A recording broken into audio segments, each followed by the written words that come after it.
চায়নাতে আসলে কস্টটা দেখতে হবে, কারণ অন্যান্য কান্ট্রিতে কস্টটা হিউজ। চায়নাতে আমি আবার স্কলারশিপও পাচ্ছি। এয়ার এডুকেশনই আমার কাছে অনেক বেটার মনে হয়েছে, হ্যাসেল ফেস করতে হয়নি। আমার কোনো কোয়েশ্চেন আছে, আমি যে কোনো টাইমে কল দিয়ে আমি জেনে নিচ্ছি যে এটার সমাধান কি। আর তোমার অ্যাডমিশন নোটিস JW আমি বলবো তোমরা অনলাইনে দেখো, এয়ার এডুকেশনে দেখো, তোমরা নিজে আসো, এসে কথা বলো, ইনফরমেশন নাও, জেনুইন ইনফরমেশনই পাবা। ফিলিংস ভালো, মানে কি আর বলবো, এখন আর টেনশন নেই।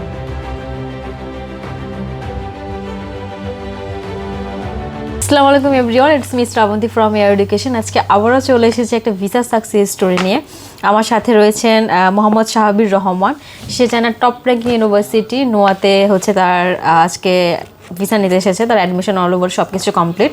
সো চলুন তার সাথে একটু তার ভিসা সাকসেস স্টোরিটা আমরা জেনে আসি। আমার নাম মোহাম্মদ শাহাবির রহমান। আমি এইচএসসি 23 ব্যাচ। আমার এসএসসি আর এইচএসসি দুইটিতেই GPA 5। আমার হোম টাউন ব্রাহ্মণবাড়িয়া জেলায়। বর্তমানে আমি ঢাকার বনশ্রীতেই আছি। তুমি চায়নার top ranking university ranging university of Aeronautics admission হয়ে গেছে তোমার। সো তুমি আমি দেখতে পাচ্ছি তুমি মেকানিক্যাল ইঞ্জিনিয়ারিংয়ে যাচ্ছ। সো এত সাবজেক্ট থাকতে এই সাবজেক্টটা কেন চুজ করা হয়েছে? কারণ মেকানিক্যাল ইঞ্জিনিয়ারিংয়ের জব স্কোপটা অনেক হিউজ। তো এখান থেকে আমি পরে মাস্টার্সে আমার যদি অটোমোবাইল পছন্দ অটোমোবাইল চলে যেতে পারবো, মেকাট্রনিক্সে পছন্দ মেকাট্রনিক্সে চলে যেতে পারবো। ওইটা ডিপেন্ড করে আমার ফিউচারে কি পছন্দ ওইটার উপর। এখন আমি আমার স্কোপটা বড় রাখছি, মানে একটু অপরচুনিটি একটু বেশি রাখছি। আচ্ছা, এডুকেশন অ্যাব্রোডের জন্য তো অনেক কান্ট্রি আছে, ম্যাক্সিমাম স্টুডেন্টদের সেই চুজগুলো থাকে। সো এত কান্ট্রি থাকতে কেন চায়নাটাই চুজ করা হলো? কারণ মেইনলি চায়নাতে আসলে কস্টটা দেখতে হবে, কারণ অন্যান্য কান্ট্রিতে কস্টটা হিউজ। আর চায়নাতে আমি আবার স্কলারশিপও পাচ্ছি, আমার রেজাল্ট অনুযায়ী আমাকে স্কলারশিপও ভালো দিচ্ছে। তো এই জন্যই চায়না আসলে চুজ করা। আচ্ছা, বুঝতে। এর মধ্যে আবার তুমি একটা টপ র্যাঙ্কিং ইউনিভার্সিটিতে যাচ্ছ, সো এটাও একটা প্লাস পয়েন্ট। ঠিক আছে ভাইয়া, এবার আসি আমি এয়ার এডুকেশন সম্পর্কে। এয়ার এডুকেশনকে কীভাবে খুঁজে পেলে? মেইনলি আমি অনলাইনে অনেক খুঁজছিলাম যে কোন এজেন্সিতে যাওয়া যায়, বাট পরে দেখলাম যে এয়ার এডুকেশনই আমার কাছে অনেক বেটার মনে হয়েছে অন্যান্য এজেন্সি থেকে। হ্যাঁ, বাংলাদেশে তো অনেক এজেন্সি আছে, not only air education. But এত এজেন্সি থাকে, এয়ার এডুকেশন চুজ করা হয়েছে, অবশ্যই সেটা তুমি জেনে বুঝেই।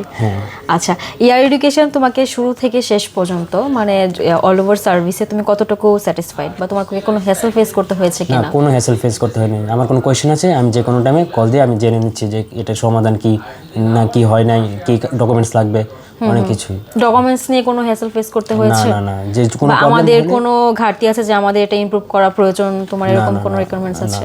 আচ্ছা, আমি এখানে দেখতে পাচ্ছি তুমি 2023-এ এইচএসসি কমপ্লিট করেছো। তোমার একটা মোটামুটি একটা 3 বছরের গ্যাপও চলে এসেছে।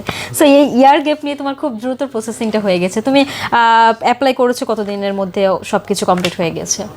আমি করেছিলাম মনে হয় জানুয়ারির লাস্টের দিকে, তখন মনে হয় প্রায় ডেডলাইন ক্রস করে ফেলছিল, তখনই আমি অ্যাপ্লাই করেছিলাম। তখন আসলে একটা রিক্সা ছিল যে আমি পাবো কি পাবো না, বাট আলহামদুলিল্লাহ পেয়ে গেছি। যাক, আসলে তুমি অনেক লাকি। ঠিক আছে ভাইয়া, আমার হাতে তোমার ভিসা রয়েছে। ভিসাটা একটু সবাইকে একটু দেখিয়ে দাও।